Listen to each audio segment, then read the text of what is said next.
बलांगीर जिला बनखंड अधिकारी कार्यालय शिशु सुरक्षा संपर्कित एक बैठक अनुष्ठित हो जाइछि। जिला प्रशासन और शिशु सुरक्षा यूनिट्र मिलित आनुकूल्य अनुष्ठित होइतिबा एक कार्यक्रम रे जिलार विभिन्न एनजीओ माने उपस्थित रही आलोचना रे भाग नेथिले।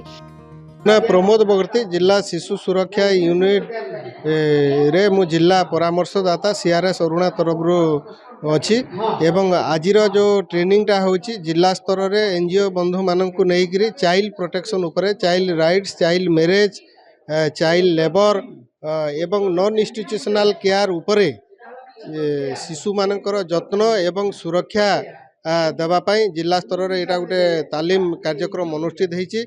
आमर आशा एवं विश्वास जे आगामी दिन रे जो आमर 14टा ब्लॉग अच्छी 14टा एक ब्लॉग रे जेन विभिन्न एनजीओ भाई माने काम करुछंती तांको माध्यम रे ए शिशु मानकर ए जो जहाँ नीति नियम अच्छी एवं जो बेनिफिट गुड़ाक पाइबा कथा विभिन्न योजना रे से सब केमिति पाई पारिबे ता उपरे हमरो कार्यक्रम आज अनुष्ठित होई।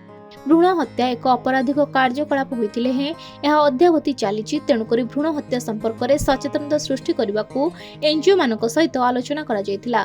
सेबुली शिशु सुरक्षा संबंधित विभिन्न आलोचना करा जायतिबा सूचना रहिछि। बलांगीर गुप्तेश्वर पुष्टिंग रिपोर्ट खबर ओडिशा।